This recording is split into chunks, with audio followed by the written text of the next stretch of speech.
سيدنا إبراهيم وبارك على سيدنا محمد وعلى آل سيدنا محمد كما باركت على سيدنا إبراهيم وعلى آل سيدنا إبراهيم في العالمين إنك حميد مجيد. اللهم صل على سيدنا محمد وعلى آل سيدنا محمد كما صليت على سيدنا إبراهيم وعلى آل سيدنا إبراهيم سيدنا محمد وعلى آل سيدنا محمد كما باركت على سيدنا إبراهيم وعلى آل سيدنا إبراهيم في العالمين إنك حميد مجيد. اللهم صل على سيدنا محمد وعلى آل سيدنا محمد كما صليت على سيدنا إبراهيم وعلى آل سيدنا إبراهيم وبارك على سيدنا محمد وعلى آل سيدنا محمد كما باركت على سيدنا إبراهيم وعلى آل سيدنا إبراهيم في العالمين إنك حميد مجيد. بسم الله الرحمن الرحيم. الحمد لله رب العالمين حمدا يوافي نعمه كما مزيده يا ربنا لك الحمد لك الشكر كما ينبغي لجلال وجهك الكريم العظيم سلطانك. سبحانك لا نحصي ثناء عليك انك ما اثنيت على نفسك ولك الحمد حتى ترضى لك الحمد اذا رضيت ولك الحمد بعد الرضا. اللهم صل على سيدنا محمد صلاة تسع بها علينا الرزاق وتحسن بها لنا الاخلاق وعلى اله وصحبه وسلم. ربنا ظلمنا أنفسنا لم تغفر لنا وترحمنا لنكونن من الخاسرين. اللهم اغفر لنا ذنوبنا وخطايانا كلها ولوالدينا ولأولادنا ومشايخنا لإخواننا في الدين ولأصحابنا أحبابنا لمن أحبنا بك ولمن أحسن إلينا للمؤمنين والمؤمنات والمسلمين والمسلمات يا رب العالمين. اللهم امن علينا بزوال المعرفة وهب لنا تصحيح المعاملة فيما بيننا وبينك عن السنة وارزقنا صدق التوكل عليك وحسن الظن بك وامن علينا بكل ما يقربنا إليك مقرونا بعما في الدارين برحمتك يا أرحم الراحمين. اللهم إنا نسألك الهدى والتقى والعفاف والغنى. ربنا آتنا في الدنيا حسنة وفي الآخرة حسنة وقنا عذاب النار. صلى الله على سيدنا محمد وعلى آله وصحبه وسلم. الحمد لله رب العالمين. أعوذ بالله من الشيطان الرجيم. بسم الله الرحمن الرحيم. قال النبي صلى الله عليه وسلم sandika sapa kanjeng Nabi sallallahu alaihi wasallam ing hadis ukhbur taqlu. Manane ukhbur nyoba sira taqlu maka bendu sira ing ma khobarta. Ukhbur nyoba sira taqlu maka bendu sira ing syai atau ing ma khobarta. Yani nagesibuk sapa kanjeng Nabi itu gitu bendu sira anta tegese sira tuhibu demen sira atau gitu bendu sira min ghairi ikhtibarin saking tanpa nyoba-nyoba. Anak lu tawi akal iku ya baru nyoba ayuh baru dan coba sok apa akal olah akla lan orang akal iku lah tetap pada sir al qalbu tawi ati ku yuh tabaru dan coba apa al qalbu wala qalba ala orang ati iku lah tetap pada sir al qalbu tawi ati ku ya tafakkaru mikir-mikir apa qalbu ya tadakkaru lan eling zikir apa qalbu ta'idzulan ngarep pitutur apa qalbu. Kalau ngandika sapa Allah Ta'ala Gusti Allah Ta'ala ala mar sapa Allah ngandika ayat inna fi dzalika la dzikra liman kana lahu qalbun aw alqa as-sam'a wa huwa shahid wallahu a'lam bi-muradihi. Manana inna fi dzalika ing satune dalam mangkono ikhtibar la dzikra yakti utawi pangeling-eling liman kaduwe wong kana kang ana iku lho tetep kaduwe man apa qalbun ati awal qatani ba'aken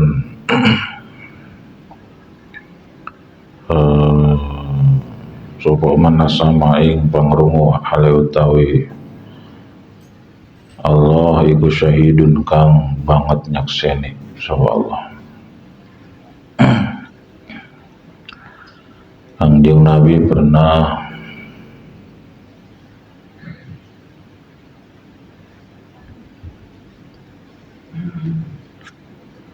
menasihati para sahabat tentu untuk umatnya semua. Ukhbur naqluh taqluh. Cermati dulu, analisa dulu, selidiki dulu, teliti dulu. Pasti kamu akan membencinya.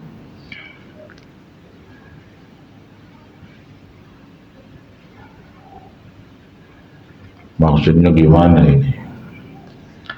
Tuan Syekh Abdul Qadir menjelaskan, yakni maksud Kanjeng Nabi itu begitu anta tuhibbu wa tubghidu min ghairi ikhtibarin. Al-aqlu yukhtabaru wa la aqla laka al-qalbu yukhtabaru wa la qalba laka al-qalbu yatafakkaru wa yatadhakkaru wa yata'idu. Begini kata Tuan Syekh Abdul Qadir Al-Jailani dalam menafsirkan hadis tersebut, engkau mencintai dan engkau membenci tanpa diuji.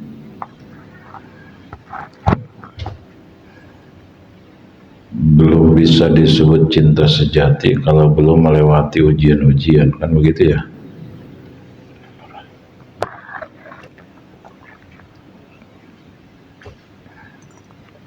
Namanya cinta sejati itu pasti harus lewat ujian cobaan. Ketika lulus nah baru.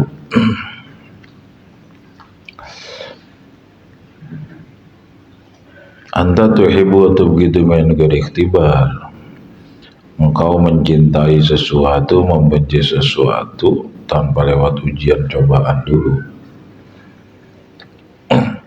Kita sering berharap ke makhluk, minta tolong ke makhluk, minta bantuan ke makhluk, padahal makhluk itu tidak bisa nolong tanpa izin Allah, tidak bisa bantu apapun tanpa izin Allah, tidak bisa memberi tanpa izin Allah. Nah, kalau kita sudah yakin la nasira illallah, la na'ima illallah, la mun'ima illallah, la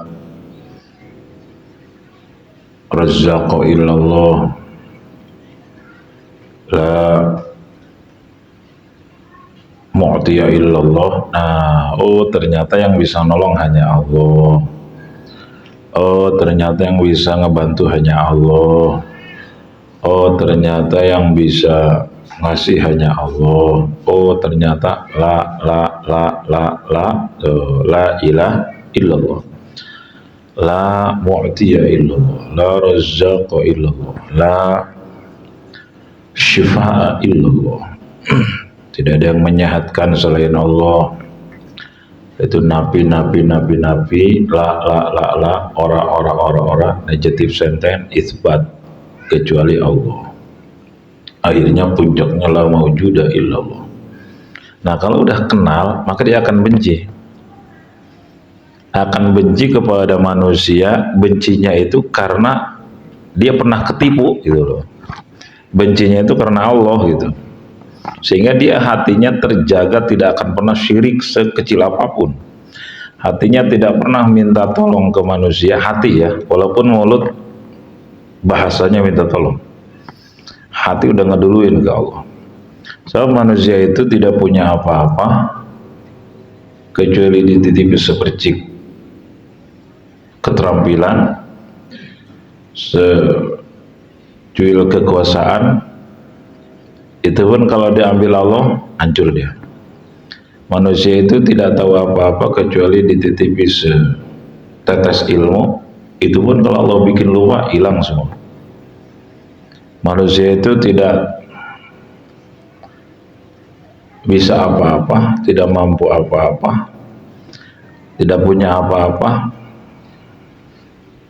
Jadi manusia itu lemah kecuali dikuatkan Allah, bodoh kecuali dititipi secuil ilmu oleh Allah, hina kecuali dimuliakan oleh Allah, ditutup aib dan dosa serta kekurangan. Dan manusia itu ini sifat manusia nih, hina, bodoh, miskin, lemah. Nih. Kalau orang sudah yakin ke Allah akan merasakan ini. Bukan hanya teori, kalau ini kan baru teori nih. Kalau orang sudah nyampe rasa, manusia itu bodoh kecuali dikasih tahu oleh Allah lewat ilmu dunia, ilmu akhirat. Sehingga kalau dia merasakan bodoh, maka tidak bisa sombong dengan pengetahuannya. Manusia itu miskin kecuali dititipi sepercik harta, itu pun Allah bangkrutin bangkrut. Sehingga dia sekaya apapun nggak pernah merasa kaya. Gitu. Abdul Qadir Jailani triliuner, konglomerat, tapi udah nggak ada di hati. Ada tiada terserah Allah, datang pergi terserah Allah. Karena merasa itu milik Allah, bukan milik saya. Rasa ya. Manusia itu lemah kecuali dikuatkan Allah. Sekuat apapun, sehebat apapun, sakti apapun, waktunya mati, waktunya sakit, waktunya setruk. Sehingga dia tidak bisa sombong dengan kegagahan kekuatannya. Apalagi sekarang, banyak stroke mendadak. Banyak mati mendadak.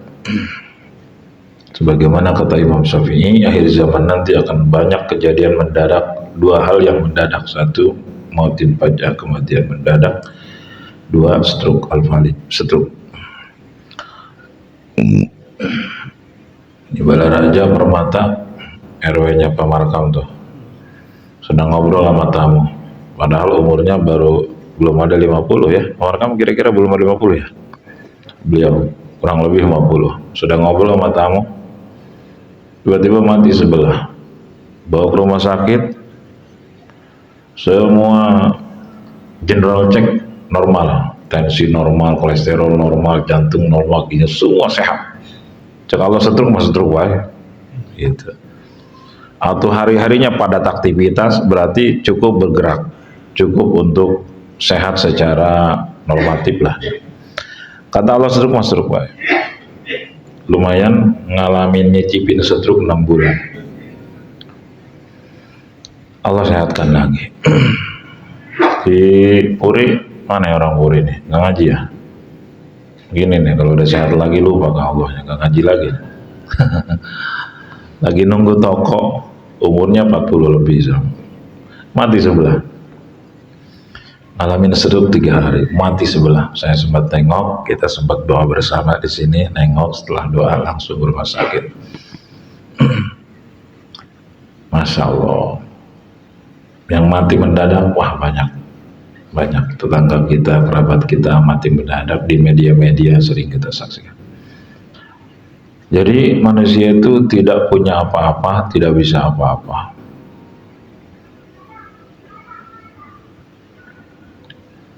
La haula wala quwata illa billah.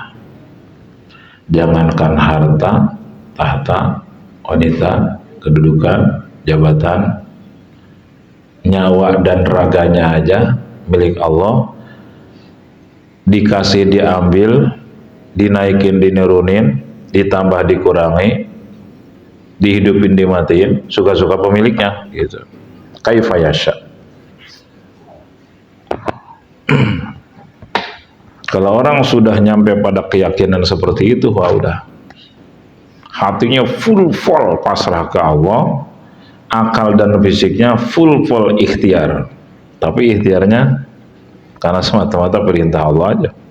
Hatinya full sidqat tawakul.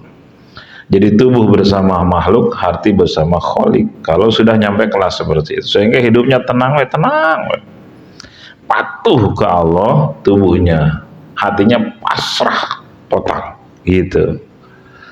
Jadi dia enggak pernah 0,1% pun bergantung ke selain Allah. Sebab orang sejagat pengen nolong kita, tapi Allah nggak berkehendak. Ada nggak yang bisa nolong? Nggak akan. Orang sejagat pengen nyelakain kita, tapi Allah pengen nyelamatin. Selamat celaka. Kalau udah yakin begitu, tenang nggak hidup? Sehingga makhluk itu dia talak 3. Hanya jasadnya aja dia kok komunikasi dengan makhluk. Hanya fisiknya aja dia komunikasi bergaul dengan makhluk. Bergaulnya aja karena perintah Allah, ibadah, ngobrolnya ibadah, silaturahminya ibadah, ketemunya ibadah. Terus jadi totalitas full jadi ibadah. Ketika ada peluang maksiat dia jauhi, karena itu dibenci Allah. Tuh, sehingga dia benci ke makhluk tuh karena itu, karena benci dia maka dia tidak pernah berharap bergantung ke makhluk. Itu bencinya karena Allah. Itu. Ketika cinta, maka dia cintanya karena perintah Allah aja. Saya cinta ke keluarga, oleh karenanya saya arahkan mereka untuk cinta kepada Allah, untuk bergantung hanya ke Allah, supaya nanti dapat ridho Allah. Ku anfusakum wa ahlikum nar. Bagaimana cara keluarga saya menjadi ahli takwa, ahli tawakal? So kalau ada ahli takwa, ahli tawakal, Allah yang ngurus segala-galanya.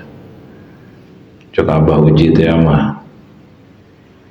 Abah tuh dulu waktu ceramah di Gandaria,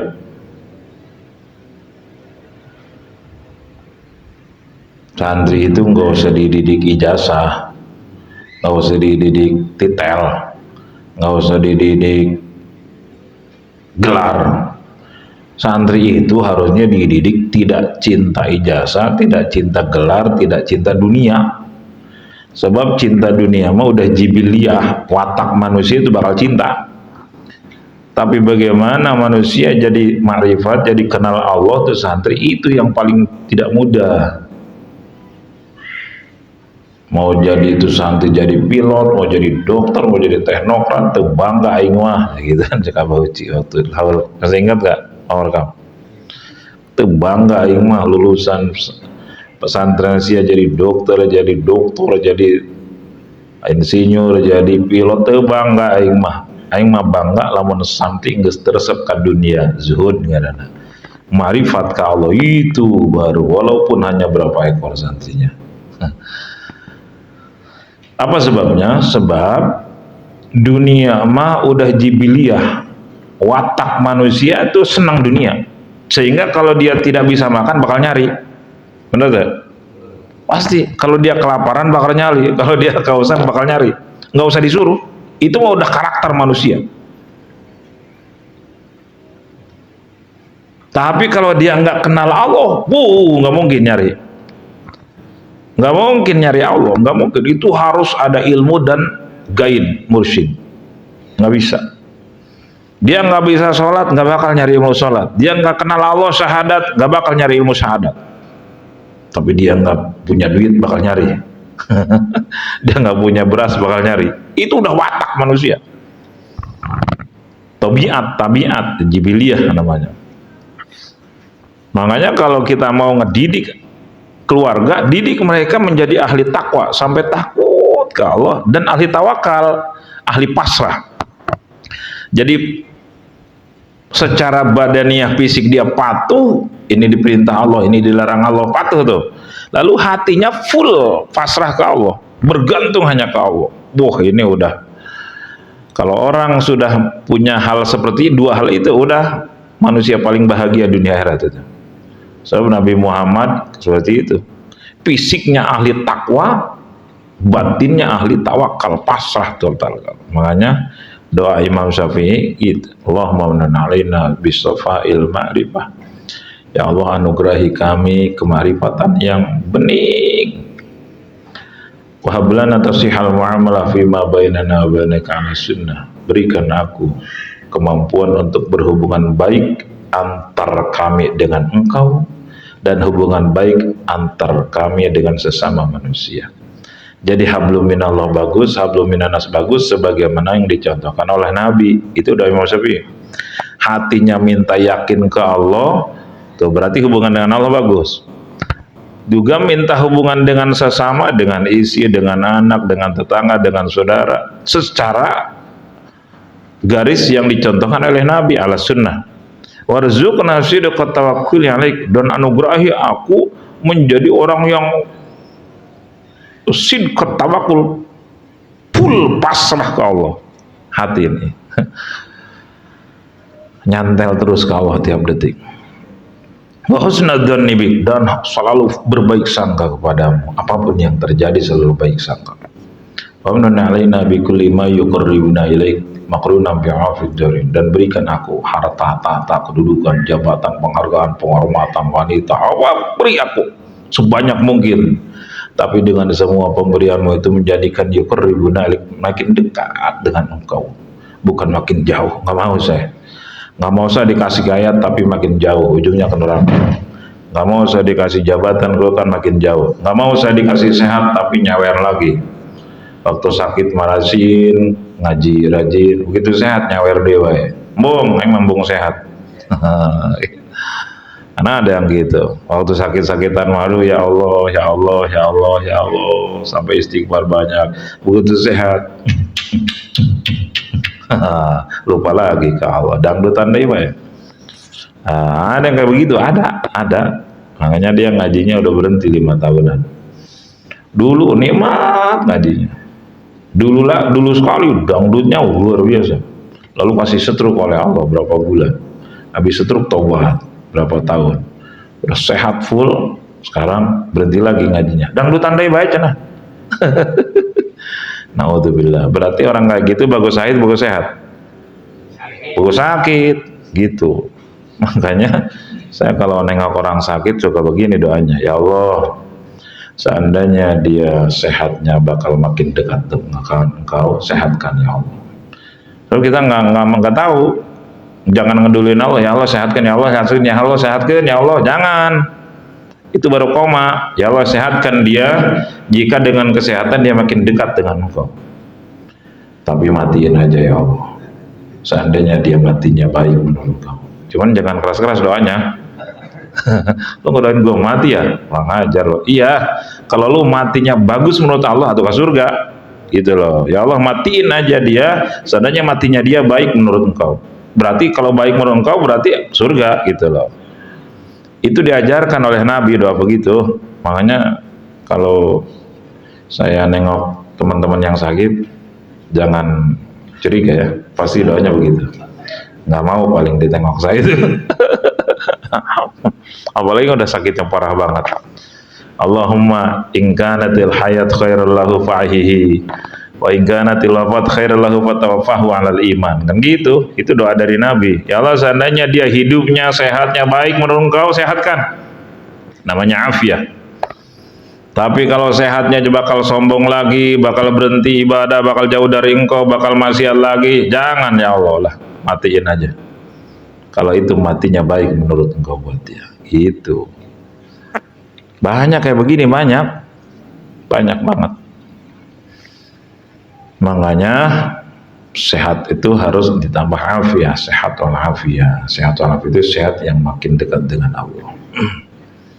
Kaya juga begitu, ya Allah kaya, saya jadikan saya miliarder, triliuner, bahkan konglomerat, tapi dengan semua kekayaan itu menjadikan saya makin dekat dengan engkau. Kalau saya jadi sombong, nggak usah lah, miskin aja gitu. Berani apa begitu? Oh potongan. Ker miskin, males-malesan ibadah tuh kamu kaya. Saya kalau udah kaya saya mau jadi dekat dengan Allah. Bohong. Dari semenjak miskin harus latihan. Saya kalau kaya nanti banyak sedekah. Bohong. Harus dari miskin latihan sedekah itu. Gitu. Harus terlatih. Bohong, rata-rata itu bohong. Nafsu. Karena dimiskinkan baik Allah. Bohong sih aja. Itu doa Imam Syafi'i itu, wa manun alaina bi kulli ma itu isi mubham, sifatnya general, universal. Wa manun alaina bi kulli ma, berikan aku apapun ya Allah, ya kesehatan, ya rizki, ya kedudukan, ya jabatan, pokoknya apa aja beri ya Allah. istri yang banyak, anak yang banyak, harta yang banyak. Tapi dengan semua pemberianmu itu, yuqarribunalik, menjadikan aku makin dekat dengan engkau itu tuh. Bukan mayu ba'iduna ilaik, bukan bikin aku makin jauh, bukan. Nggak mau saya. Kalau kayak saya jauh, tapi gara-gara miskin jadi dekat, miskinin aja lah ya Allah.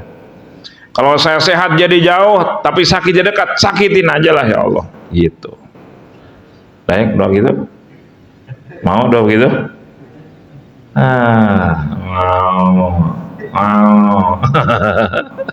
Itu saya dapat dari guru doa itu. Guru ngasih doa itu ke emak.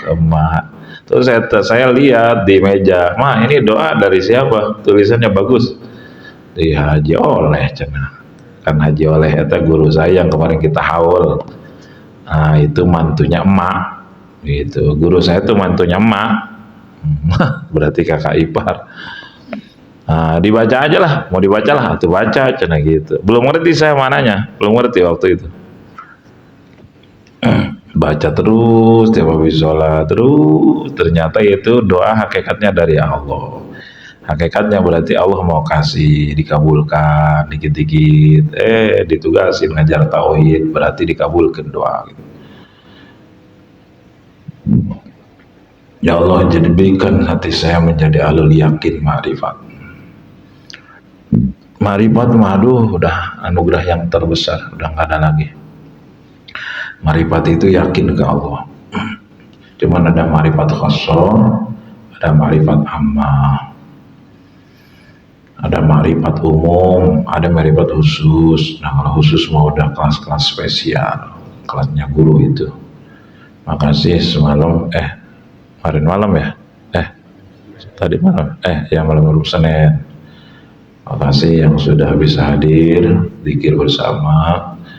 Yang tidak bisa juga terima kasih, pasti semuanya ikut sumbangsi dan kecintaan. Saya mau udah 2 tahun pensiun gak naik panggung. Pada nanyain ke mana yuk, nge WA. Tenang, pokoknya mah Allah lihat kamu, jangan nanya-nanya saya. Sang haji we moto kayak dikirimkan ke aing. Aing nyaho sih hadir. Sok wae haji we yang kanyawan ku guru di absen ya. Aduh, 2 tahun saya pensiun. Biasanya saya MC melulu. Sekarang udah generasi muda. Saya disuruh ke panggung aja tuh sama teteh, sama isinya guru, sama Kiai Maman. Nah, saya mau udah merdeka, sini aja. Di rumah aja sama teteh, makan, minum, relax aja lah. Di panggung mah nggak bisa bergerak. Ya, duduk aja. Udah capek, udah puluhan tahun saya di panggung terus. Udah gitu makannya satu kan di center kamera. Kalau di rumah bak bebas. Apa aja dimakan. Sate nambah nih, sate ayam habis 30 tusuk mah.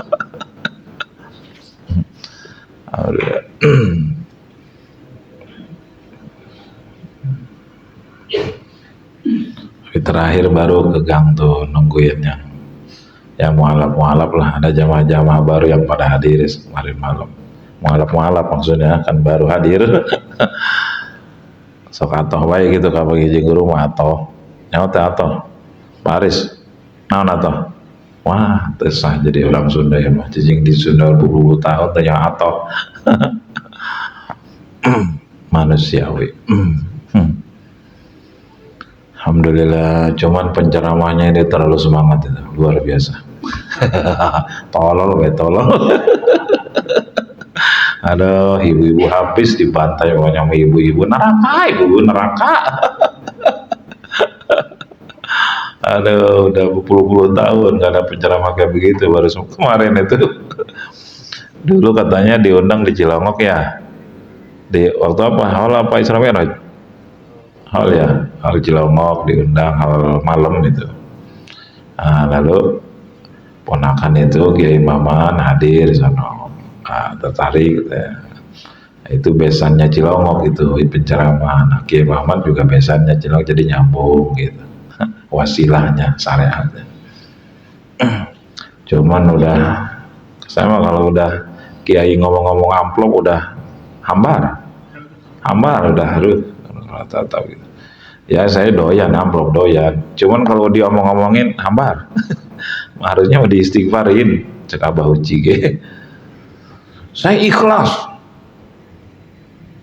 mobil bensin sendiri, tol bensin sendiri, nanti kira sopir saya bayar sendiri, ikhlas demi agama. Cuman saya pulang ada yang nanya, bini saya mah ikhlas, cuman bini gua nanya dapat berapa bang. Ya itu ngelucu, emang ngelucu bagus, cuman tetap aja ada niat gitu. Saya juga pengen kalau ceramah ngomong gitu, cuman takut udah mah ikhlas itu susah lalu digitu-gituin. Aduh, kata guru mah, guru tuh sama Abah Uci lebih galak lagi. Abah Uci suka ngegojlok Kibudoli ya sama Kinder Jaya. Abah Uci mah ngebersihin lah siapapun cenah sampai saboting 5 panggung 3 panggung hayang kabeliban Innova sih mah. Aduh kayak di akhirat naon-naonan. Ya Allah, saya kan tukang ngajak umat ke Allah, kata guru mah. Saya kan adai ilallah. Itu saya bukan menjelekkan beliau-beliau ya, tapi ini mengutip bahasa Abah Uci. Itu sebetulnya Abah Uci itu sedang membersihkan Kiai Fudoli, membersihkan kinerja supaya niatnya dilurusin gitu. Kalau kata guru begitu, ceramah itu bukan tidak boleh, ceramah itu boleh, cuman niatnya diluruskan, jangan karena dunia. Atuh ngaluruskeun niat ya. Berarti kudu ikhlas teh kudu ma'rifat gitu. Cuman memang gak mudah, kudu ditirakati diriadoi. Siamado cenah sekian panggung kabayang kebeliban Innova aing bage kabayang amplop haliunga istighfaran gitu tak cak Abah Uci teh. Saya pernah ngaji malam Selasa malam Jumat zaman dulu itu pas itu guru begitu. Jadi jangan menjual agama demi dunia, jangan numpah hidup di agama. Bukan diberhenti, aduh saya mau belum ikhlas lah, nggak mau ceramah, nggak mau, bukan menghentikan ceramahnya, lurusin niatnya kata guru. Istighfarin, takut gini pas di akhirat bohong, kamu bukan berjuang agama, bohong, bukan ngajak umat ke Allah, tapi ngajak umat ke dirimu supaya dekat denganmu, supaya ngasih apa-apa ke kamu, gitu. Dusta kamu. Malaikat gosor, nyungsep ke neraka. Gitu. Karena sekarang mau mampir dulu ke neraka 1000 tahun. Na'udzubillah, itu yang paling ditakutkan. Secara lahiriah ngajak ke Allah dipanggil lagi apa? Ku MC adai ilallah, boy, pengajak ke Allah. Tapi kita nggak boleh buruk sangka. Cuman kalau udah bicara kayak gitu jadi apa ya, jadi hambar gitu. Udah semangat jadi hambar. Yang ngelucu boleh, tapi yang lain aja lah, yang lain aja. Ya tapi masing-masing punya gaya. Mana yang kita ambil, yang baiknya kita ambil, yang tidak baiknya ya mudah-mudahan jadi pelajaran buat semuanya.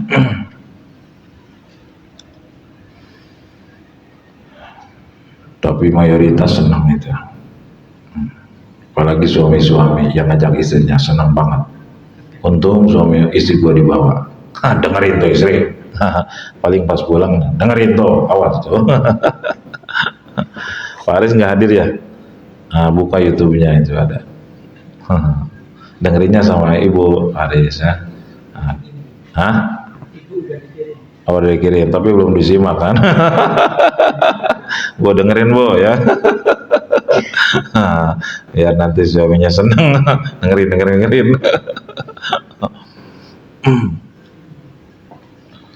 Kenapa mayoritas perempuan ke neraka? Yakfurna mansyir, itu hadis masyhur itu. Padahal dia ahli tahajud, ahli tadarus, ahli one day one juz, ahli ngaji, kemana-mana ngaji. Tapi kenapa kebanyakan jadi penghuni neraka? Yakfurnal ashir, banyak ngelawan suami, gitu. Tuh udah makanya rata-rata kiai-kiai senang ceramahin seperti itu. Kenapa? Karena isinya juga begitu.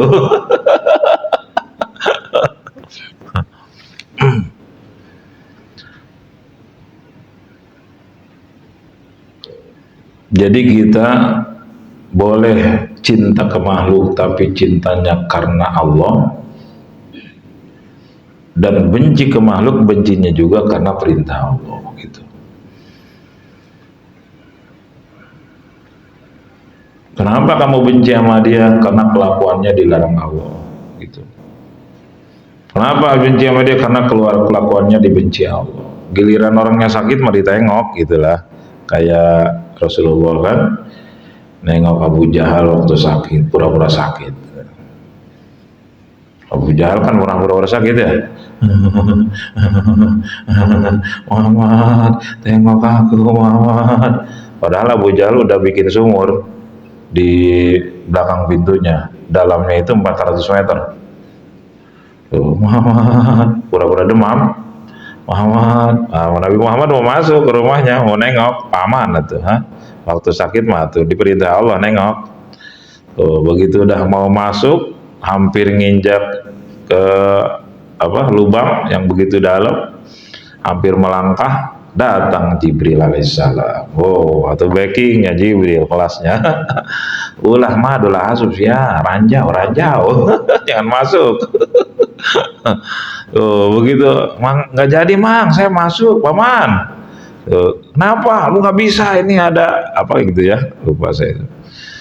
Akhirnya ya mudah-mudahan sehat walafiat gitu, bisa kira-kira gitulah. Akhirnya Nabi pamit. Man tunggu. Akhirnya Abu Jahal kan pura-pura dong sakitnya. Gagah dia bangun, lupa dia ada lubang. Tunggu man. Lari ngejar Nabi Muhammad, terus masuk. Itulah kemudian timbul peribahasa Arab, man hafara hufratan waqa'a fiha. Siapa menggali lubang dia sendiri akan terperosok ke dalamnya. Itu asbabnya itu muncul peribahasa itu dari situ. Siapa yang menggali lubang dia sendiri akan terperosok, gitu. Kalau di Quran ya wa inna sattum falah, keburukan akan kembali kepada pelaku, senjata makan tuan.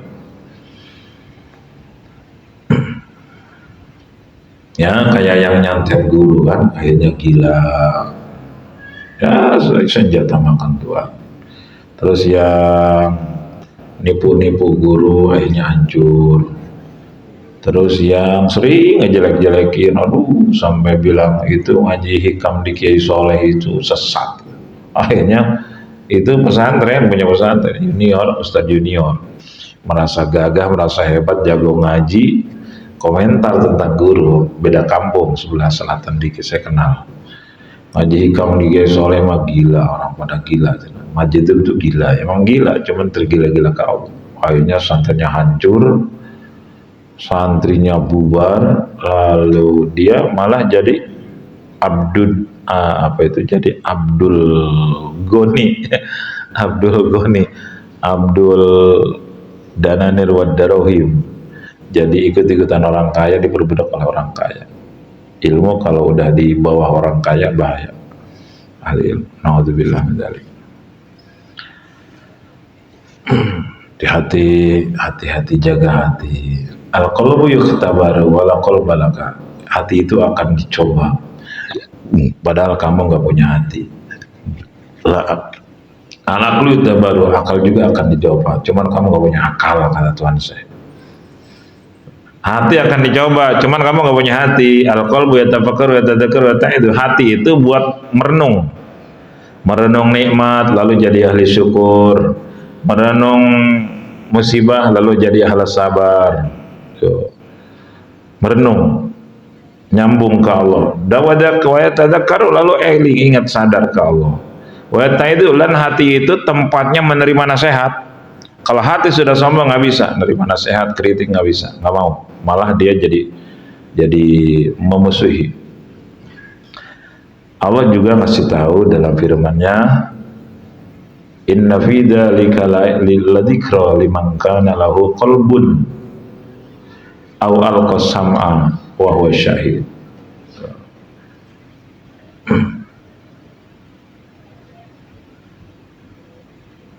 Sesungguhnya pada yang demikian itu benar-benar terdapat peringatan bagi orang-orang yang memiliki hati, yang menggunakan hati dan pendengarannya. Jadi orang yang sering menggunakan hati nuraninya, baca kehidupan itu akan makin tersentuh. Aduh, itu teman saya waktu di pondok malas-malasan, sekarang jadi nggak bisa ngaji. Saya nggak boleh kayak begitu. Ini pelajaran dari Allah, saya nggak boleh kayak dia. Mumpung saya mumpung saya umur masih muda. Teman saya sekarang 40 tahun, 50 tahun, mondok 15 tahun, ternyata nggak bisa ngaji. Ini pelajaran dari Allah buat saya nggak boleh seperti dia. Gitu.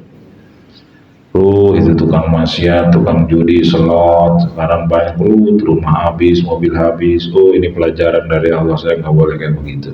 Itu tuh pelajaran namanya yataid, yatafakkar. Itu orang tukang mabok sekarang hancur.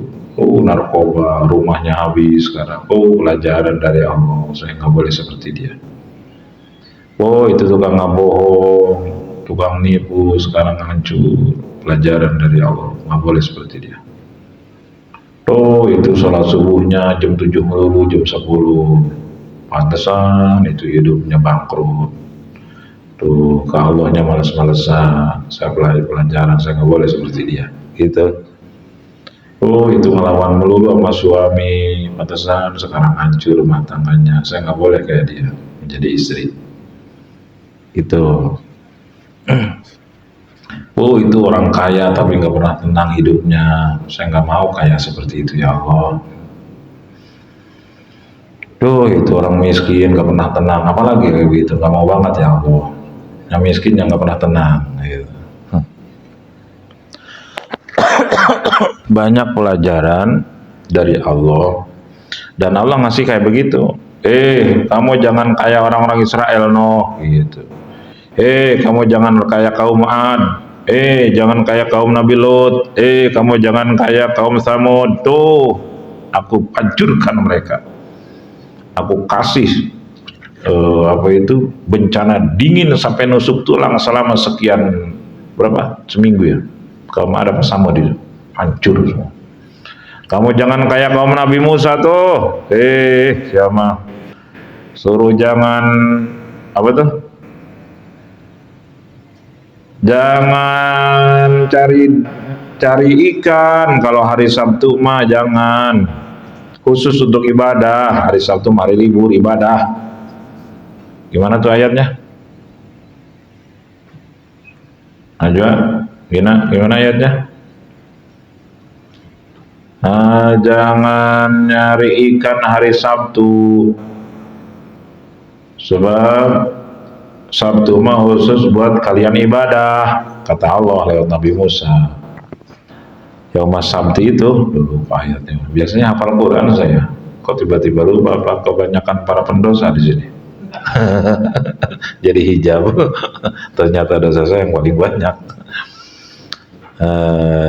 Yaumas Sabti itu loh, biasanya hafal biasanya. Gimana tuh? Ada yang hafal? Itu kaum Nabi Musa disuruh libur hari Sabtu, mah kalau kita Jumat lah ya, Jumat. Jangan nyari ikan, jadi mata pencahariannya nelayan. Ingat nih. Walaqad alimtumul ladzina atadaw minkum bis-sabti faqulna lahum kunu qiradatan khasi'in. Faqulna lahum, kami katakan kepada mereka, kata Allah. Faqulna lahum. Lupa lagi, barusan ingat. Aiku Allah diberi apa? Dewa itu sedetik doang ingatnya. Gimana? Faqulna lahum. Aduh, tadi hafal tadi. Siapa yang hafal? Masya Allah, la hawla wa la quwata illa billah. Berdosa. Astagfirullah.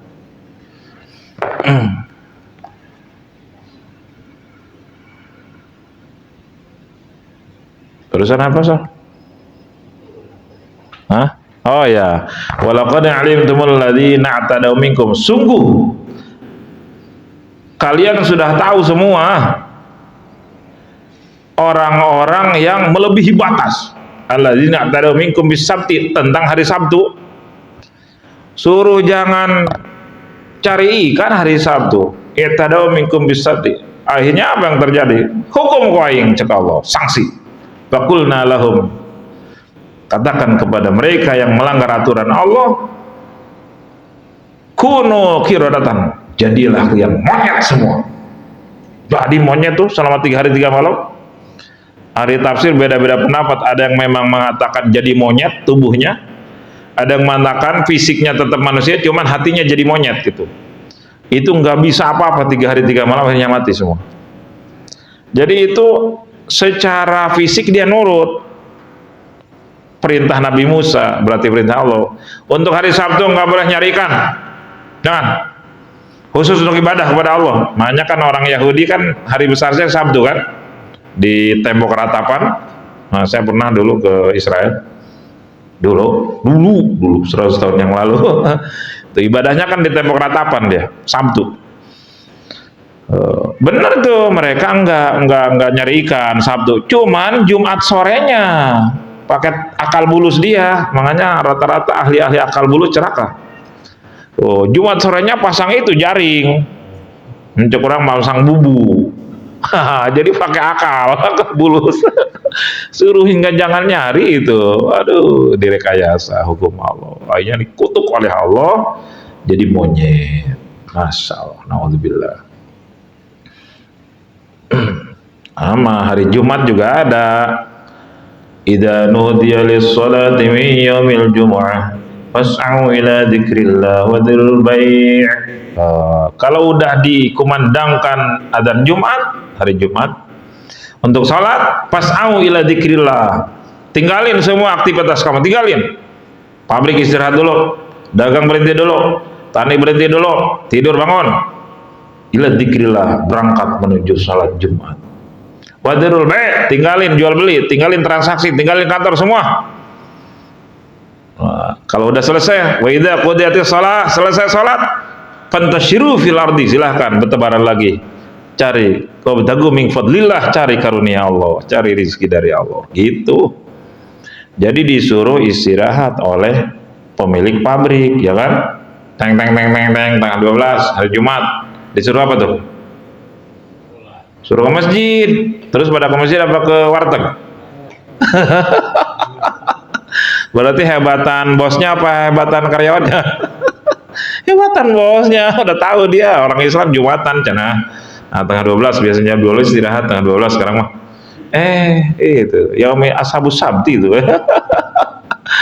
Menganut Sabtu itu. Masya Allah, 3 kali berturut-turut nggak sholat Jumat, sengaja ditempel sebagai orang munafik tanpa alasan syar'i, ya, tanpa sakit, tanpa udzur syar'i. 3 kali berturut-turut dicap stempel sebagai orang munafik gitu. Hati-hati. Tidur sebelum Jumatan sunnah tuh, apalagi honeymoon sama istri sebelum Jumatan sunnah gitu. Jadi Pak Haris dari kantor pulang dulu ke rumah jam 10, honeymoon dulu, sunnah itu. Nah, terus mandi besar, itu mandi besar hari Jumat itu plus dapat pahala mandi sunnah Jumat gitu. Udah gitu, kenapa disunahkan honeymoon sebelum sholat Jumat? Supaya sholatnya lebih khusyuk. Lebih khusyuk. Oh, bisa tuh pulang lah Pak Haris?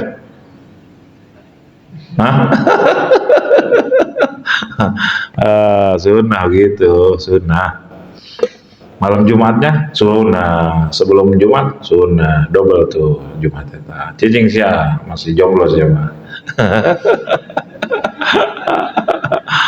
Ada banyak banget ibadah-ibadah yang nikmat. Jadi hati itu tempat merenung. Ini saya nambah umur, kok nggak nambah baik ibadah dan akhlak saya. Ini saya nambah ilmu, kok nambah hancur ibadah dan adab saya. Mau jadi apa ini saya? Astagfirullahaladzim. Ini saya sehat, kenapa makin balas-balasan ibadah? Astagfirullah. Ini saya dikasih rizki, dikasih makan oleh Allah, kasih minum, kenapa bukan jadi ahli syukur, bahkan nikmat? Astagfirullah. Merenung.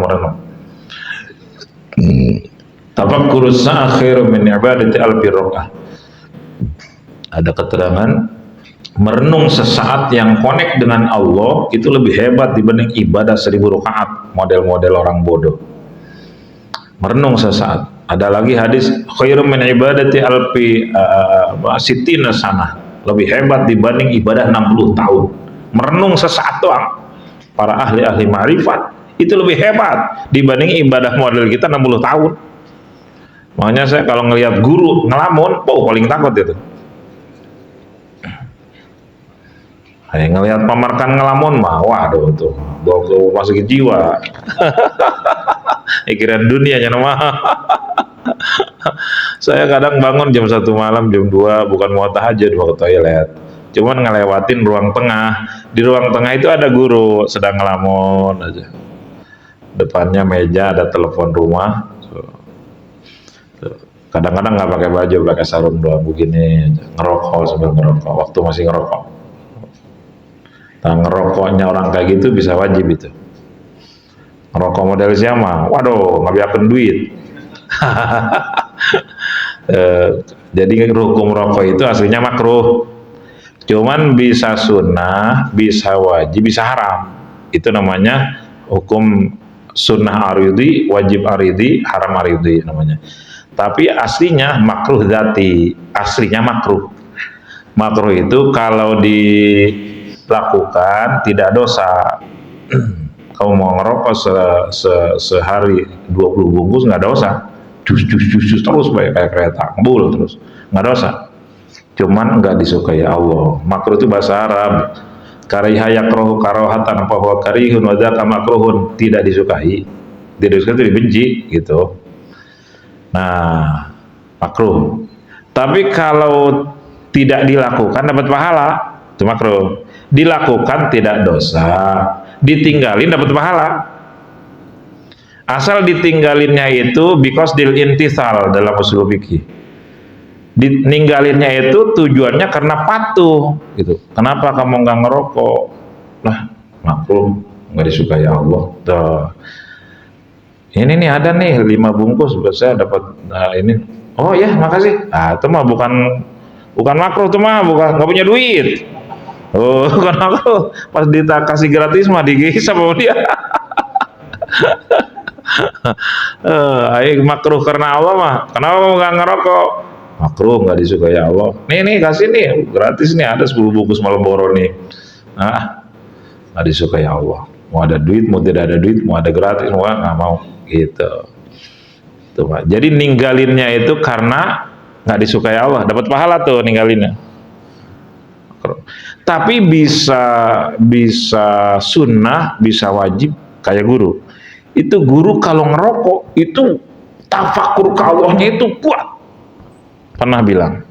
Jadi kalau ngerokok aja itu nyambung ke Allahnya dahsyat. Batinnya itu. Nah, itu bisa udah wajib tuh makanya gitu. Ada lagi Kiai Jasmaryadi. Siapa yang kenal? Masih ada, mantan ketua MUI, Kiai ulama. Itu waktu sakit-sakitan. Waktu disuruh berhenti ngerokok oleh guru, oleh dokter secara medis ya, sakitnya tambah parah. Suruh berhenti ngerokok karena masalah paru-paru apa-apa gitulah. Tambah parah sakitnya. Pak Kiai, kenapa ini sakitnya tambah parah? Nggak tahu, setelah nggak ngerokok kayak begini. Coba tuh ngerokok lagi. sembuh. Ngerokok lagi sembuh. Nah itu mah ngerokoknya bagus tuh mah, bagus. Apa sunnah apa wajib gitulah maksudnya. Gitu. Ada yang haram ngerokok. Dia udah secara medis dia udah jantung koroner, udah paru-paru, udah muntah darah, ngerokok aja haram hukumnya dosa. Atau sehat, cuman nggak punya duit, mintain melulu ke teman-temannya. Juri kita mah. Setan rajim teman, nebeng terus, double haram teman. Atau nyari buntung aja, bekas-bekas teman diambil, sambung-sambungin, dikertasin lagi, digulung-gulung, sama genderuwo. Genderuwo sama ayah jelma nage, sama akal bulus. Aduh ampun dah. Hutang terakhir mayar, rokok ngejalan terus. Nah itu mau haram double teman. In qalabal aqlu qalban man qalabal qalbu sirran qalabas sirru fana'an qalbal fana wujudan. Waduh ini mah kelas spesial. Ini mah nggak usah dijelasin terlalu dalam, bahaya, bisa gila ya. Akal itu akan berpindah kepada hati. Dari akal turun ke hati. Siapa yang nurunin? Allah. Dari hati yang makin bening nanti turun ke sir. Di dalam hati itu sir namanya, sir nurani. Dari nurani nanti Allah pindahkan lagi ke fana. Udah fana udah. Kalau udah fana udah, jangankan manusia lain, jangankan alam raya, dirinya aja udah hilang, fana. Hilang makom fana itu. Dari fana nanti berubah wan qalabal fana wujudan, wujud la maujuda illallah, yang ada hanya Allah. Itu saya punya besan itu di bawah bimbingan guru, pernah kayak gitu tuh, pernah ngalamin kayak gitu besan itu. Guru itu ngajar di Gandaria dari tahun 80 sampai umur 25 tahun tuh, nikah sama teteh umur 25 tahun. Terus di sini selama setahun kalau nggak salah, terus pindah ke kampung halaman beliau karena di sana dibutuhkan banget, banyak bid'ah dolalah, banyak kemusikan, bikin pesantren di sana. Terus sampai umur 49 tahun wafat, udah selesai tugasnya. Pertama dominan syariat, lalu masuk ke dunia hakikat, marifat di bawah bimbingan ngaji hikamnya di Abu Yadimiyati, lalu dikasih ijazah 2 bait syair ma'rifat oleh Mama Khairafat di Tasik. Lalu pernah ngaji hikam juga di Baubay Rawang. Terus begitu di bawah bimbingan praktek hikamnya itu di bawah bimbingan Habib Ali Al-Habsyi. Itu mulai masuk makom spesial kelas khusus. Oh luar biasa itu guru. Cobaannya makin biasa, santet, sakit, tipu, fitnah, luar biasa. Tapi tenang, Nah itu ngajar di Gandaria itu selama berarti 23 tahunan kurang lebih. Nabi 23 tahun berjuang ya Nabi, karena 23 tahun lebih berwafat. Nah itu punya murid orang Gandarianya 2, satu namanya Haji Harun. Waduh, Haji Harun itu cinta bulat ke guru, suruh apa aja dilakonin, patuh, bodoh orangnya tapi patuh ke guru. Haji Harun tuh berkah. Sampai guru waktu itu mau berangkat haji, ada yang ngambil buat ongkos itu sekian. Itu Haji Harun punya emas, istrinya punya istri saya lah, pakai Kiai Mang Haji we nyebut naik di kampung, Mang Haji, Mang Oleh punya istri saja pakai, ini emas istri saya. Jangan, nanti ngeganti, nggak usah diganti, ikhlas. Sampai hartanya dipersembahkan, tenaganya dipersembahkan, waktu bangun rumah, waktu bangun pesantren, ngebantunya luar biasa tuh Haji Harun. luar biasa. Cinta berat sampai emas istrinya aja dikasih. Ente wae istri nama dikasih. Emasnya dikasih, tabungan emasnya. Saking cintanya satu. Yang kedua Ustadz Ahyar itu terus takdirnya jadi besan saya. Ustadz Ahyar itu ini dua-duanya Ustadz Ahyar lebih dahsyat lagi, pada ngalamin panah. Hanya cerita ke orang-orang khusus. Termasuk cerita ke saya, pernah 2 jam di sini ngobrol setelah pernikahan anak-anak apa sebelumnya lupa saya. Oh, setelah. Dia itu saya pernah cerita ya. Pernah nggak bisa ngedoa ke Allah selama 4 tahun. Dan nggak bisa tidur 4 tahun. Orangnya masih ada sekarang. Jadi besan. Hanya saya bersyukur lah punya besan seperguruan. Tapi beliau lebih senior. Itu pernah nggak bisa tidur 4 tahun. Saya juga pernah 7 hari 7 malam. Cuman mau mati saya. Aduh, nggak kuat. Makan nggak bisa, minum bisa muntah lah. 7 hari 7 malam sebelum COVID deh.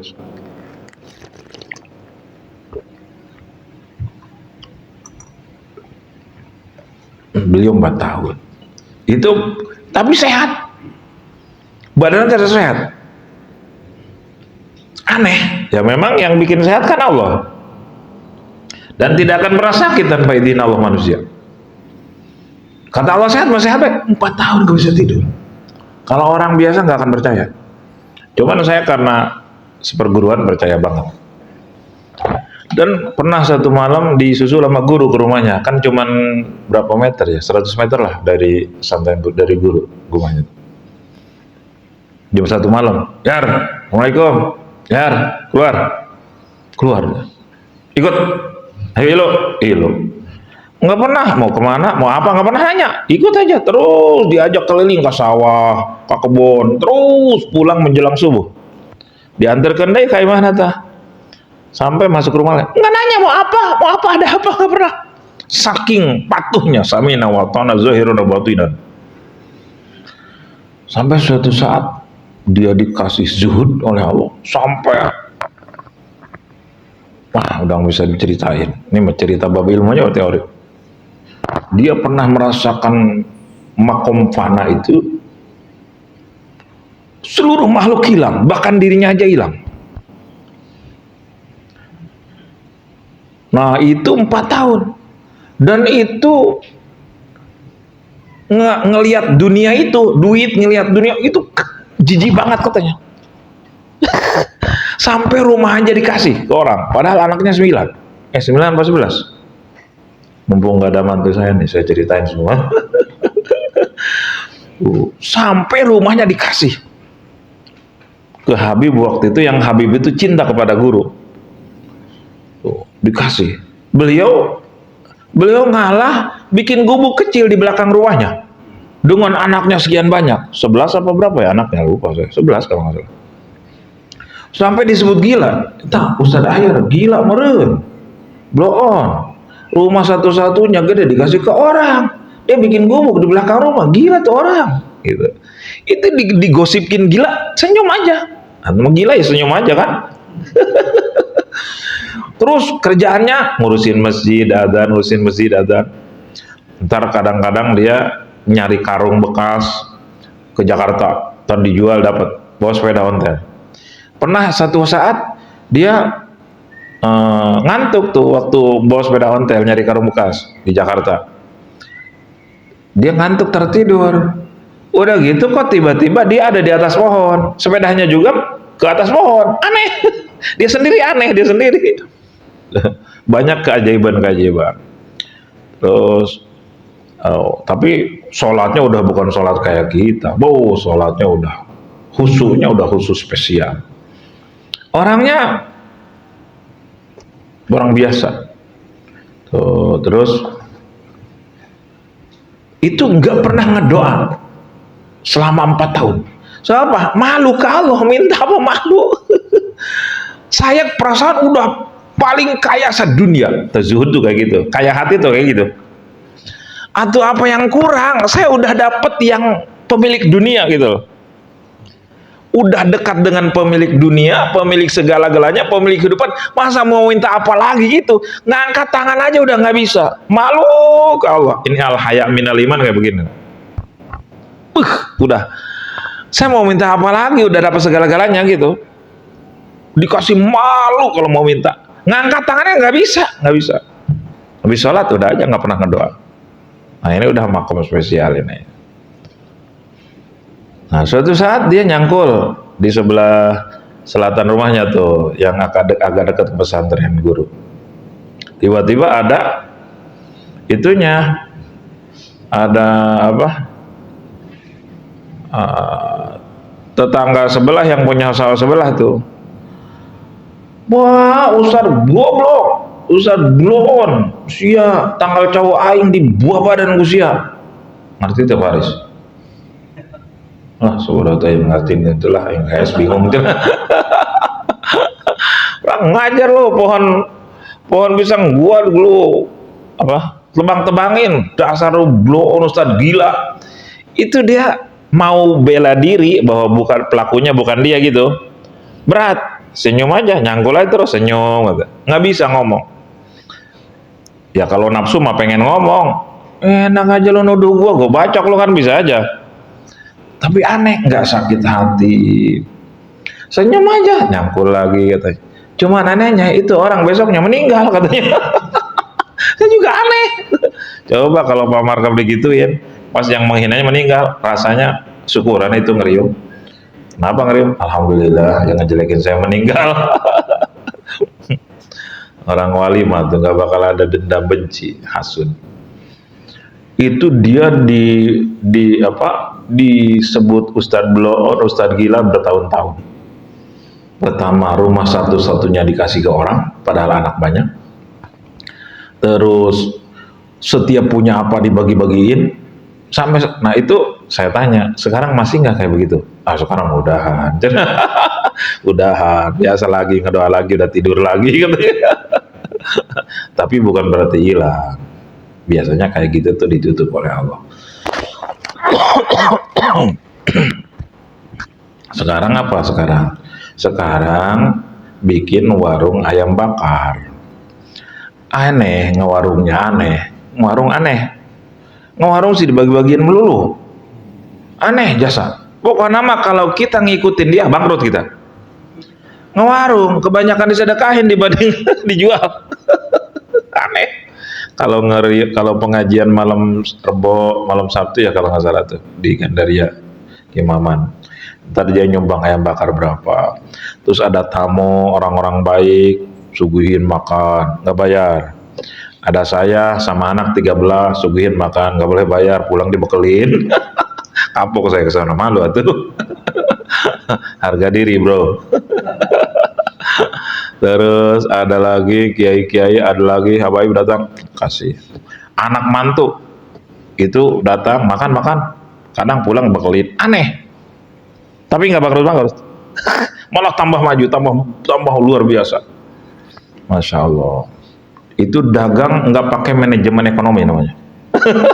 Kalau pakai motivator duniawi, udah bingung tuh motivatornya.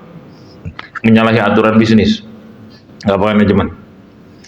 Terus kalau dia hajatan, nih, saya kan waktu mau besanan nama beliau, Mang Ahyar, saya mah belum pernah hajatan.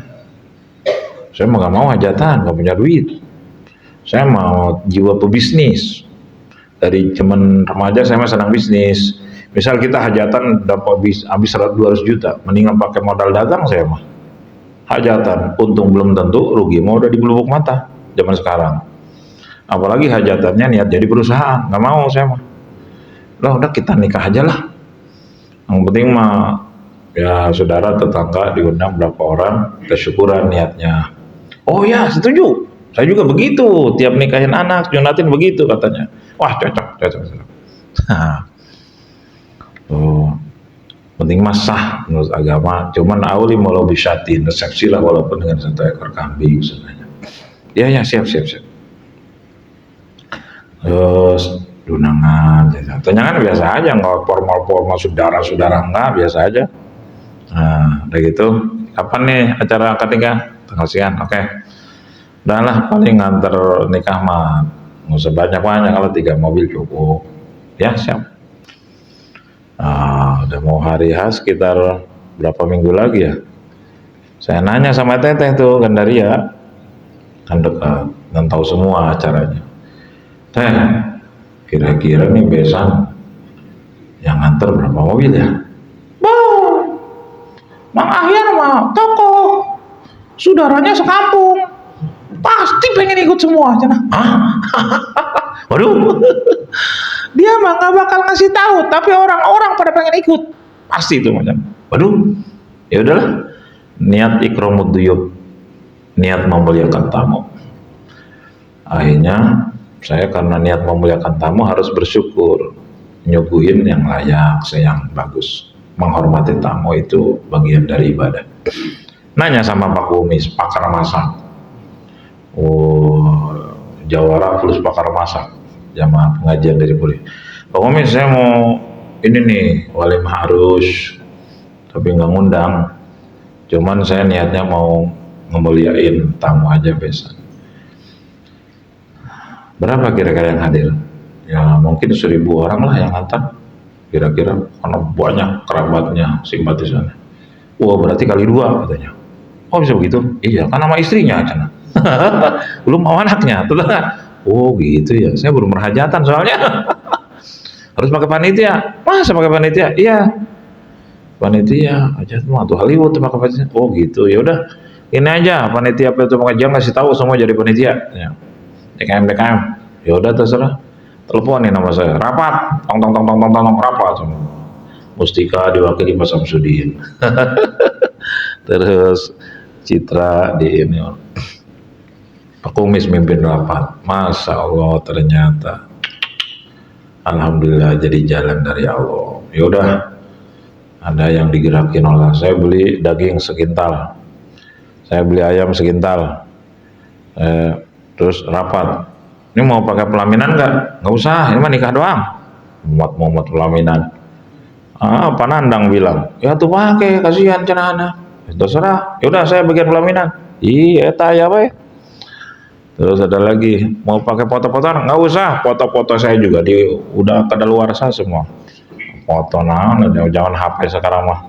Pak Samsudin, saya nih Pak Samsudin belum dapat bagian cenah. Jadi Allah yang ngegerakin semua. Dan ternyata benar, Masya Allah itu biasa, tapi semua dicukupi Allah. Alhamdulillah. Itu beliau tiap hajat begitu katanya. Beliau ngawinin nyurati anak-anak. Bahkan beliau mah 2 hari sebelum acara belum punya apa-apa. Itu sering. Hampir selalu. Nggak pernah ngundang. Paling saudara aja. Kalau nggak ngundang saudara kan nanti fitnah. 2 hari belum apa-apa. Tiba-tiba H-1. Allah gerakin hamba-hamba Allah, bawa beras, bawa ini. Aneh, itu udah berulang kali terjadi. Dia sendiri aneh, makanya ketika syukurannya Mariung luar biasa, itu para ulama itu berkat busu, per orang 1 ekor ayam bakar. Belum ini dan itunya, karena syukurannya luar biasa. Aneh. Begitulah, itu namanya wa may yatawakkal 'ala Allah bahwa hasbuh. Orang yang pasrah ke Allah, Allah cukupin. Gitu. Kayak dulu guru itu waktu itu bangun rumah, bangun majelis, bangun masjid itu yang depan pesantren itu nggak ada niat, memang dipaksa oleh takdir aja. Bangun rumah itu bukan karena cinta dunia, bukan. Gara-garanya apa?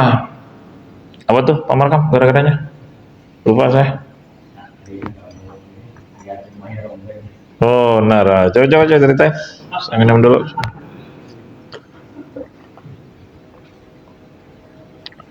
Pak Markam ini udah 100 tahun Pak ngaji di sini. Jadi beliau mau kesini bukan mau ngaji, tabarukan doang. Mau ngawasin saya nih. Ini masih ingat nggak? Masih udah melenceng nih. Nah, jemaah mingguannya ada mantri kesehatan. Itu mantri itu cinta banget ke guru, sehingga ngajinya rutin, ngaji Fathul Muin, ngaji tauhid, tijan, dasar-dasar tauhid dulu. Belum ngaji hikam waktu itu belum. Nah, akhirnya karena cinta ke anaknya bilang, "Nak, kamu pesantren ya biar kayak Kiai Soleh," kayak gitu. Embong, tahu embong? Moh, moh, mau kenapa? Kiai Soleh rumahnya aja kayak kandang bebek katanya. Mau saya jadi Kiai Soleh, kayak Kiai Soleh. Kan sekolah saya mah biar kaya. Nah, cerita bapaknya sama guru tuh. Jadilah inspirasi, jadilah ilham. Ini namanya dari malaikat. Ilham yang baik itu dari malaikat, inspirasi baik. Oh, berarti dakwah itu zaman sekarang harus pakai kemasan dunia. Nabi Isa saat itu umatnya gandrung ilmu kesehatan, berlomba-lomba ilmu tim kesehatan. Maka oleh Allah dikasih Nabi Isa mukjizat bisa menghidupkan orang, menyembuhkan orang kusta, menyembuhkan penyakit indah itu, bahkan menghidupkan orang mati yang tidak ada satupun tidak yang bisa. Jadi Nabi Musa dikasih itu untuk mukjizat untuk mengalahkan orang-orang yang tidak iman. Lalu Nabi Isa itu, Nabi Musa saat itu kelompok Israel, Bani Israel senangnya ilmu-ilmu santet, sihir. Maka Nabi Musa dikasih mukjizat yang terhebat, tongkat jadi ular, mengalahkan semua penyihir. Mukjizat lawan sihir. Lalu zaman Nabi Daud itu senang nyanyi-nyanyi, suara-suara hebat. Nabi Daud, suaranya paling merdu. Itu Nabi Daud kalau baca Taurat ya, Zabur, jangankan manusia, burung-burung pada berhenti menyimak suara Nabi Daud yang begitu indah, luar biasa. Kalah semua saat itu orang-orang kafir. Nah, pada saat zaman Rasulullah SAW, itu orang-orang kafirin musyrikin Quraisy sedang berlomba-lomba syair, hebat-hebat syair. Maka dikasihlah Nabi Muhammad mukjizat Al-Quran yang tidak ada yang bisa mengalahkan satupun. Betapa indahnya bahasa Al-Quran, nahu, sorof, mantik, balaghah, lengkap semua. Dan orang Arab satu pun tidak ada yang bisa niru. Ada yang mau niru, siapa tuh? Abu Jahal siapa? Siapa tuh nama? Musailimah Al-Kadzab ya? Nggak salah. Hancur, kacau. Nah, sekarang manusia berlomba-lomba dunia, harta, tahta, kedudukan. Nah, maka kata guru, berarti zaman sekarang kiai rumahnya harus bagus. Di Cilongok itu oleh Allah dikasih Abdurrahman bin Auf. Siapa? Haji Agus Salim. Haji Agus Salim jadi jalan rizki buat Cilongok. Haji Agus Salim dulu orang miskin, ngelamar perempuan aja ditolak di mana itu, Bekasi, Depok atau Bekasi, yang ada proyek itu tol jalan tol Bekasi, mall itu, mall dulu ngelamar perempuan ditolak karena miskin, konektor kalau nggak salah. Suatu saat Allah Maha Kuasa, Maha Pencipta takdir, dapat gusuran. Haji Agus Salim, waduh, Cikarang, jadilah Lipo Cikarang, kaya raya Haji Agus Salim. Akhirnya waktu miskin dia mondok di bapaknya Kiai Jamal Pandeglang. Berapa tahun kemudian bapaknya datang, Kiai, waduh anak saya makanya nggak ada tipe jadi kiai ini, nggak lulus kayaknya jadi kiai. Doain aja lah anak saya biar jadi bendahara para kiai, gitu. Maksudnya bendahara pesantren. Doakan merentak ku abahnya Ki Jamal yang suka ceramah itu. Nah, benar dikabulkan syariatan dapat gusuran. Itu waktu miskin ngelamar perempuan nggak ditolak. Begitu dapat gusuran jadi pengusaha dia, nah terus bikin mall Cikarang, terus kaya. Nah ingat lagi sama mantan pacarnya, dia udah nikah udah, terus mantan pacarnya yang dilamar nolak itu udah jadi janda. Belum, cuman CLBK. CLBK katanya ada.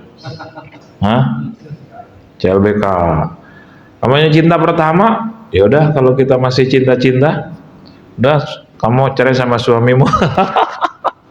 Kalau nggak salah gitu ceritanya. Yang cerita sama saya Mbak Uci, makanya kamu kedua sama saya, karena yang ceritanya ulama besar. Mbak Uci yang cerita sama saya waktu saya soal. Akhirnya kawin lagi tuh, jadi mantan pacarnya jadi istri kedua gitu. Waya raya terus sama banyak Ki Jamal diunjukin ke Cilongok gitu. Perjalanannya kalau nggak salah begitu. Nah di Cilongok dikasih hidayah oleh Allah jadi bendahara Cilongok, bangun masjid, bangun majlis, bangun pesantren, bangun rumah kiai-kiai.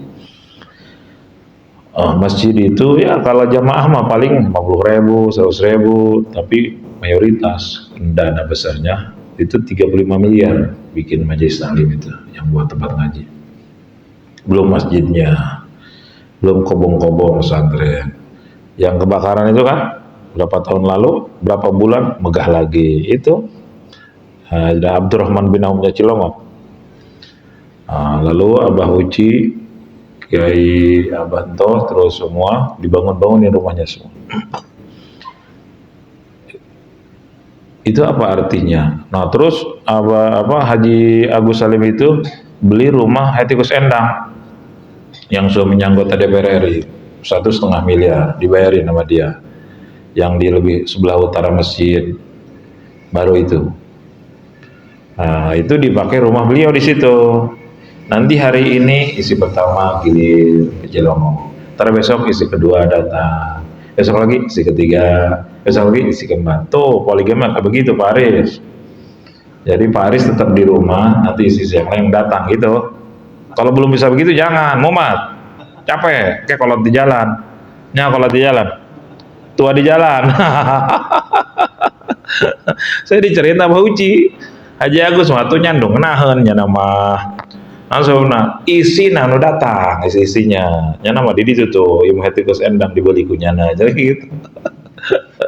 Eta tabarokahna gahidmat ke ulama, ke pesantren, ke kiai, ke agama. Makanya kalau pengen kayak Pak Haji Agus Salim, nah Pak Haris harus bangun pesantren ini, bangun rumah-rumah kiai-kiai, nanti bisa kayak beliau tuh. Nanti dikasih isi 4, lalu yang datang isinya semua gitu. Setuju Bu? Bu? Oh pura-pura kamu dengar kayaknya. Tapi nggak ada tibu Pak Haris mah. Nah itu. Jadi kenapa Cilongok oleh Allah dibikin megah, kata guru. Kan guru pesantren pertama di abahnya Pak Uci. Dulu masih sederhana semua. Sebab Cilongok itu mau dipakai basis dakwah wilayah Tangerang khususnya. Dan kalau seandainya rumah Kiai Uci jelek, kendaraannya jelek, maka pejabat-pejabat nggak akan mau ngaji, merasa hina. Bos-bos nggak mau ngaji, merasa hina. Karena ahli dunia yang dilihat dunianya, ahli akhirat yang dilihat ibadahnya, ahli Allah yang dilihat hatinya, gitu. Nah, ketika dia pernah kan ketua KPK datang ngaji ke situ, saya lihat ketua KPK, anggota dewan, segala macam pada ngaji. Kenapa? Sesuai dengan makomnya ahli dunia, gitu. Jabat pejabat aing pernah didita ngajar di KPK cek Abah Uci teh hayang maka di siang ngaji gitu. Akhirnya ketua KPK datang ngaji, saya ngelihat itu pas pengajian kedua itu yang jam 11, Taufikur Rahman Ruki itu. Jadi pejabat-pejabat kalau rumah kiainya kayak kandang bebek nggak bakal mau. karena kelasnya kelas dunia. Jadi yang lihat ya dunianya. Ahli dunia dia bangga dengan dunianya, ahli akhirat bangga dengan ibadahnya, ahli Allah bangga dengan kemarifatannya. Gitu, beda kelas. Nah, disitulah zaman sekarang dunia itu jadi alat dakwah. Kenapa? Berarti kita harus udah waktunya bangun rumah nih, kata guru itu. Udah bangun rumah, niatnya untuk dakwah. Gitu. Bukan niat pamer-pameran kalau guru mah. Itu guru nih rumahnya paling bagus pertama itu di Gandaria saat itu. Saya yang nyari model-modelnya itu. Foto, datang ke Modern Land, saya foto-fotoin bentuk rumah Solo. Terserah mau apanya yang diambil terserah. Apa kusennya aja, apa kentengnya aja. Saya itu foto-fotoin ke sana sama Kiai Haji Munawar yang semalam jadi ketua panitia. Jadi masing-masing pewaris Nabi itu oleh Allah dikasih kelebihan sesuai dengan zamannya. Supaya apa? Supaya mengalahkan kaum saat itu. Kalau karena zaman sekarang gandrung dengan duniawi, maka ulama dikasih dunia. Asal jangan hubud dunia. Ini yang paling tidak mudah nih. Hubud dunia ini bahaya banget. Silakan bermobil mewah, silakan berumah mewah, tapi hatinya tidak pernah ikut mewah dengan dunia. Cek Abah Uci mah, Abah Uci mah, naik Alphard kan naik naon, jeung naik odong-odong atau kudu sarua bae, gitu. Sebenarnya semua milik Allah. Tidak pernah terpesona terlena dengan dunia, udah zuhud. Gitu, kayak Abuya tuh, Abuya Muhtadi. Masya Allah, mau Abuya lebih-lebih lagi. Yang paling lucu itu yang dijemput sama Losbak itu. Diduga dijemput sama Losbak. Pengajian di Cimone, para kiai ngaji, para santri ngaji banyak di Cimone gitu. Habis itu dia kan biasanya diantar jemput biasanya. Nah, biasanya jemputnya ya Abu ya mah gak pernah nawar-nawar mau jemput pakai apa terserah. Cuman yang jemputnya tentu menghargai gitu. Begitu beres ngaji jam berapa ya pulang? Jam 11 ya kalau nggak salah. Saya juga hadir. Di depan ada Losbak. Ada mobil bagus. Abu yang mau naik Losbak. Waduh. Dikira yang mau anterin Losbak. Atau Abu ya mah udah nggak kelihatan Losbak, nggak kelihatan Alphard, yang kelihatan Allah gitu, Al-Malik, Dzul Jalali Ikram, Al-Ghani, Al-Mughni, Allah. Oh, Allah ngejemput saya lewat mobil ini, gitu. Udah nggak ada gengsi, udah nggak bangga dengan kemauan dunia, udah nggak malu dengan dipermalukan, dihina oleh makhluk. Udah nggak kelihatan makhluk. Beda sama kita. Wah, kalau dijemput Alphard, dibuka jendelanya. Gua nih, dijemput odong-odong, ngumpet paling belakang, tutup pintu semua. Kenapa? Karena harga kita masih ditentukan murah dan kayaknya lewat dunia. Karena hatinya belum bersama pemilik dunia. Alhamdulillah. Moga-moga ya. Nah, itu kolbu berpindah kepada akal, akal berpindah masuk ke dalam sir nurani, sir nanti berubah menjadi fana, fana berubah menjadi wujud, la maujuda illallah. Nah itu yang saya ceritain kayak begitu. Nah itu yang besan itu tuh udah, jangankan rumahnya, jangankan kebunnya, jangan dirinya udah hilang. Itu 4 tahun gak bisa tidur. Secara medis, saya 7 hari udah metaler, saya udah mau mati, mata udah merah, istri udah ketakutan. Wah sangat payah ya suami ya. Payah. Tiap makan apa kemuntahin, karena keseimbangan tubuh rusak secara medis itu 4 tahun. Masya Allah, ngerikan ya kekuasaan Allah. Mudah-mudahan kita dikasih anugerah kenikmatan bersama pemilik segala-galanya. Al-Fatihah. Bismillahirrahmanirrahim. Alhamdulillahirabbil alamin arrahmanirrahim maliki yaumiddin. Iyyaka na'budu wa iyyaka nasta'in ihdinas siratal mustaqim siratal ladzina an'amta 'alaihim ghairil maghdubi 'alaihim waladdallin. Tadinya mau cerita tentang maksiatnya Nabi Adam, cuman belum waktunya. di redaksi ini juga ada tuh. Nabi Adam alaihissalam dan para nabi kanat lahumus syahwat tuh, mereka juga punya keinginan. Cuman bedanya apa dengan kita? Nabi Adam juga pernah tergelincir di surga. Cuman bedanya apa dengan kita? Mudah-mudahan panjang umur, sehat walafiat, bisa hadir lagi pengajian. Bismillahirrahmanirrahim. Alhamdulillah. Ya Rabbana lakal hamdu lakal syukru wa yanbaghi li jalali wajhika al-azim wa sultanik. Allahumma salli ala sayyidina Muhammadin salatan tuwasi'u biha min al-arzaq wa tuhassinu biha lana al-akhlaq wa ala alihi wa sallim. Rabbana zalamna anfusana wa lam taghfir lana wa tarhamna lanakunanna minal khasirin. Allahumma ighfir lana dhunubana wa khatayana kullaha li walidina li awladina wa shaykhina wa ikhwanina fid din. ولأصحابنا أحبابنا من حبنا بك لمن أحسن إلينا وللمؤمنين والمؤمنات والمسلمين والمسلمات يا رب العالمين. اللهم من علينا بصفاء المعرفة وهب لنا تصحيح المعاملة بما بيننا وبينك على السنة ورزقنا صدق التوكل عليك وحسن ظن بك ومن علينا بكل ما يقربنا إليك مقرنا بيوم في الدارين ورحمتك يا رب الراحمين. اللهم اجعل بيني وبين من تعلمنا ولا حول ولا قوة إلا بالله العلي العظيم. ربنا آتنا في الدنيا حسنة وفي الآخرة حسنة وقنا عذاب النار. اللهم يا لطيف يا قدير نسألك الرضا وما به ما جرت به المقادير. اللهم إنك تعلم حوائجنا كلها فاقضها واصلح لنا في جميع الأمور. صل وسلم على جميع الأنبياء والمرسلين. الحمد لله رب العالمين. اللهم صل وسلم.